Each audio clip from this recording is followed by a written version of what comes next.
Hello everyone, welcome to my channel. Today I want to talk about the Fujica GS645, and I've actually been in love with this camera since the second I got it, and I'm here to show you a bit about it and try to convince you to get this camera. So this is the medium format camera. It's actually 6 by 4.5 centimeters, whereas the full frame is 24 by 36 millimeter. It is a bit more than double the size of a regular full frame camera. Like this one, for example, is an old Fed film camera, and you can see here, so this is the full frame size, 24 by 36 millimeter, and this is the size of the film that you're gonna get.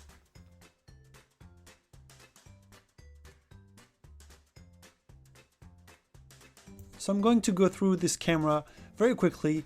You just have to lift up the gray handle on the right to reveal the lens. It's a 75mm f3.4, and it is a fixed lens, meaning you cannot change the lens like any modern cameras. The 75mm is the equivalent of a 46.5mm in full frame 35mm term, and the f3.4 aperture turns into an f2. The rest is pretty simple. Everything is controlled on the lens. You have the aperture, the shutter speed, and the focusing ring. And the shutter goes all the way to 1/500th of a second, which is not the fastest, but it's also definitely not the slowest in the film world. The aperture goes from 3.4, as you can see here, and it is very easy to move it, which can be annoying, and it is clickless. So I have moved it without meaning to a few times, which will mess with your exposure and might ruin some film. I wish it was clickable and hard to move. Then you have the focusing ring, all in the same area. And this is how they're keeping this whole setup so small.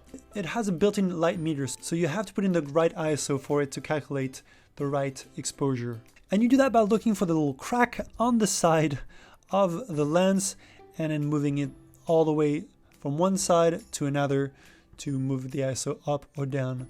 It goes to 25 ISO all the way to 1600. And unlike most cameras, when you're taking a photo, as you can see, it is a vertical shot. So when you're shooting horizontally, your photo will be vertical, and when you're shooting vertically, your image will be horizontal.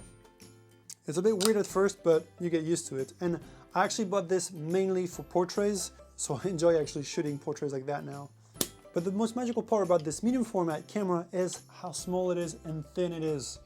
And that is all because of this magical lens with a bellow, and you want to make sure when you're buying one that it is in good shape, because otherwise you will have some light leaks.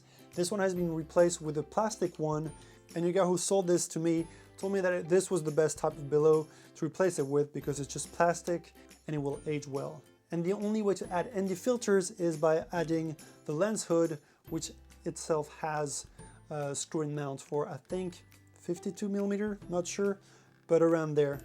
I'm going to show you some portrait samples that I shot with it. I sent a few samples to Serge Ramilly, and Serge really liked the portraits that I sent him, but I think this is a camera for someone with good eyesight and pretty gentle, because everything has to be done on the lens. And of course, this is a rangefinder, so you're not seeing through the lens. You're seeing through this, and it is a bit tricky to actually take photos with at first. You have to align the two images together, and once they're aligned, then you're in focus. But it is pretty tough because this is the equivalent of about, I think, 47mm f2. So it's not crazy hard to nail focus, but I have had missed a few shots where the focus was a bit off, either on his nose or the back of his head. One thing to note is if you're shooting wide open at 1 meter, which is the closest focusing distance you can get, your focal plane will be about 5 centimeters, which is not crazy hard to nail focus, but it's just something to keep in mind. And if you have two people, if you're going to take photos of 2 or 3 people, you might want to close that aperture down in order to get more in focus. Also, when you're closing the below here, the camera needs to be armed, otherwise you won't be able to close it, and the focusing needs to be back at infinity focusing.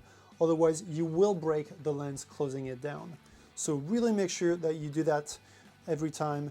It's something you'll quickly get a grip of but yeah, just make sure you do it properly. And closing it, it's pretty simple. Just press it here, push it down a bit, use a bit of force, but not too much, and then just snap it in place. You'll see if you can't close it with very little force, then there's something wrong and you should have it in infinity focusing, or make sure that the camera is cocked. And you can also lock the shutter so you don't take any photos without meaning to.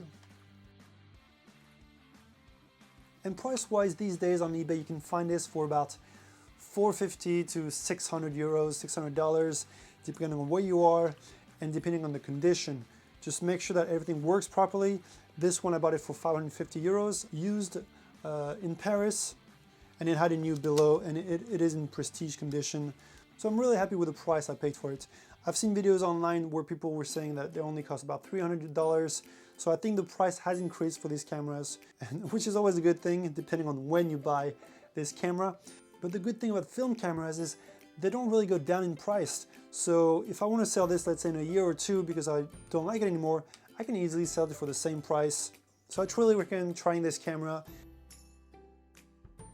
To show you a little size comparison, this is the Pentax 67 that people love, and I get it. It's an amazing, I love the viewfinder. It is actually really fun to take photos with, and once you put your eye in there, you actually see what you're gonna get, which is amazing. Whereas this one, you're just seeing a pretty ugly frame, let's say. Yeah, this is the size difference between the two. Massive, massive difference. In fact, the Fuji weighs as much as the lens of the Pentax. This is more than double the weight. Actually, it's almost 3 times the weight. This only weighs about 650 grams, I think, and this is about 2.3, 2.2 kilo.